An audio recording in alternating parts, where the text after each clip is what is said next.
আজ পহেলা শ্রাবণ। খোকন, আজ তোর জন্মদিন। তুই যখন জন্মেছিলি আমরা তখন যাদবপুরে নতুন গড়ে ওঠা কলোনির টালির ঘরে। তোর স্কুলমাস্টার বাবা হ্যারিকেনের আলো জ্বলা ঘরেই আনন্দে আর খুশিতে ঝলমল হয়ে উঠেছিলেন তুই আসার পর। তোর নাম রেখেছিলেন সুকল্যাণ। মানুষের মনটা ছিল শিশুর মতো, অভাবে অনটনে বেঁচে থাকার নানা দুর্বিপাকেও ভেঙে পড়তেন না কখনোই। সকলের ভালো চাইতেন মন থেকে। বলতেন, দেখো একদিন এই দেশের মানুষ ঠিক মুক্তি পাবে, শোষণ থেকে, দারিদ্র্য থেকে, অশিক্ষা থেকে মুক্তি। আজ পহেলা শ্রাবণ। খোকন, আজ তোর জন্মদিন। তোর মনে আছে আমাদের ভাঙা মেঝেতে বাক্স থেকে বের করে আনা মেজমাসির হাতের তৈরি আসনটা পেতে দিতাম, সামনে রাখতাম ঠাকুরের আসনের প্রদীপখানা, তুই বসতিস বাবু হয়ে চুপটি করে। তোকে আমরা একে একে ধান দুব্বোদ মাথায় দিয়ে আশীর্বাদ করতাম। তোর বাবা বলতেন, বড় হও, মানুষ হও। তোর বাবার সেই বন্ধু ঘোষ কাকা, তিনি বলতেন, বেঁচে বর্তে থাকো। তুই জিজ্ঞেস করতিস, মা বর্তে থাকা মানে কি? আমি শুধু তোর মাথায় ধান দুব্বই দিতাম, বলতাম না কিছুই। শুধু মনে মনে বলতাম, ঠাকুর আমার খোকনকে মস্ত বড় মানুষ করে তোলো। আমার খোকন যেন সত্যিই মানুষ হয়, তার যেন কোনো দিন কোনো বিপদ না হয় ঠাকুর। অভাবে সংসারে ওই একটা দিন কষ্টের পয়সায় একটু বাড়তি দুধ নিতাম, পায়েস রান্না করে দিতাম তোকে। তুই খুব ভালোবাসতিস পায়েস খেতে। তোর বাবা বাসস্ট্যান্ডের দোকান থেকে নিয়ে আসতেন তোর প্রিয় মিষ্টি ছানার গজা। সামান্য স্কুল মাস্টারিতে কী বা আয় হতো, ঘরে বসে ছাত্র পড়িয়ে আসতো কিছু। দাও দাও অভাবের আগুনে সে রসদ পুড়তে সময়ই লাগতো না। তোর বাবার জামা সেলাই করতাম আর বারবার বলতাম, সামনের মাসে একটা জামা বানিয়ে নিও। উনি হেসে উঠে বলতেন, বাদ দাও তো, খোকন বড় হচ্ছে, ওর জন্য ভাবছি দুধ রাখতে হবে আরও আছের।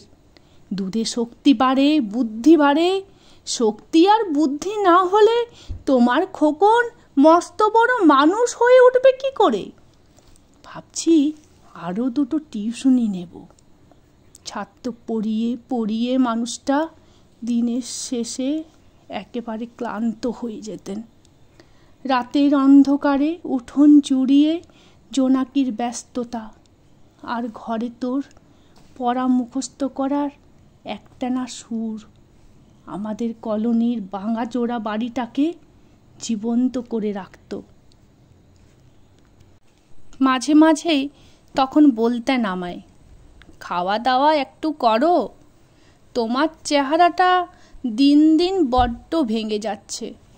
শাড়িটাও তো দেখছি বেশ ছিঁড়েছে, কালই আমি ফেরার পথে একটা শাড়ি নিয়ে আসব, ধারেই আনবো। আমি বলতাম, সামনে খোকনের উঁচু ক্লাস, কত বইপত্তর কিনতে হবে, কত খরচ। উনি দীর্ঘশ্বাস ফেলে চুপ করে যেতেন। জোনাকিরা অদৃশ্য আলোয় আলপনা আঁকত উঠোনের আগাছার ঝোপে।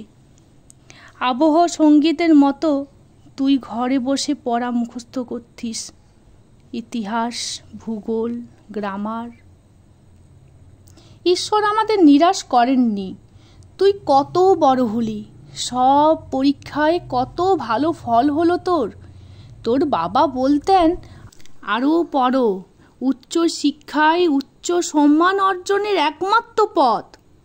তুই আরও পড়লি, তারপর তোর কত বড় চাকরি হলো, কত বড় অফিসে। মনে আছে খোকন, প্রথম মাসের মাইনে হাতে পেয়েই তুই কত কি কিনে নিয়ে এসছিলি। তখন তো আমরা চলে এসেছি শ্যামবাজারে, তোর 2 কামরার বেশ সাজানো গোছানো বড় ফ্ল্যাটে। তোর অফিস থেকেই তো দিয়েছিল। সেই বাড়ি, সেই বারান্দা, সেই বেলকনি, কত স্মৃতি, কত ছবি।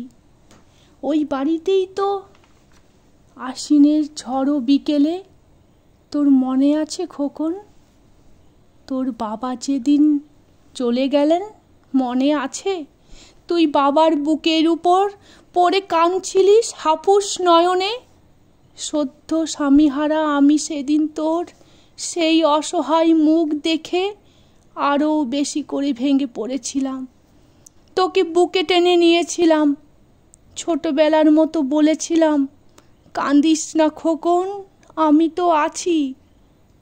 আজ পহেলা শ্রাবণ, কলকাতা থেকে অনেক দূরে মকসবলের সেই বৃদ্ধাশ্রমে আমি একেবারে একা।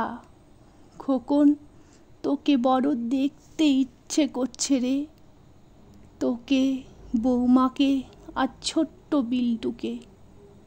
তোরা এখন শর্টলেগের মার্বেল বসানো ঝকঝকে বাড়িতে। আজ তোর জন্মদিনের নিশ্চয়ই খুব বড় পার্টি হচ্ছে, তাই না রে খোকন? কত লোকজন, হইচই, খাওয়া দাওয়া। খুব ভালো, খুব ভালো। আমার বড় মনে পড়ছে যাদবপুরের ভাঙা ঘরের রাত্রে তুই আমার পাশে শুয়ে মাঝে মধ্যে হঠাৎ খুব ভয় পেয়ে জড়িয়ে ধরতিস আমাকে।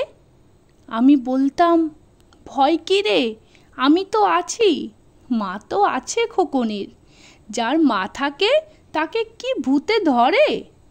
তুই নিশ্চিন্ত হয়ে ঘুমিয়ে পড়তিস আমার বুক জুড়ে। তোর আধুনিক সংসারে এই বুড়িটার একটু ঠাঁই হলো না রে। প্রতিমাও তো মা, ওরও তো আছে আমার খোকনের মতো কোল আলো করা এক চাঁদের টুকরো। কিন্তু সময়ের কি আশ্চর্য পরিবর্তন। তুই বোধহয় আর এখন পায়েস খাস না, তাই না রে? তুই জানিস খোকন, আজ আমি সকালে পায়েস রান্না করেছি। হ্যাঁ, তোর পাঠানো টাকায়। সারাদিন সেই পায়েসের বাটি সামনে নিয়ে বসে আছি রে, এখানে এই বৃদ্ধাশ্রমে, আমার একলা ঘরে, আর কেউ নেই। তুই একবার আসবি খোকন, একবার, শুধু একবার আসবি। নমস্কার।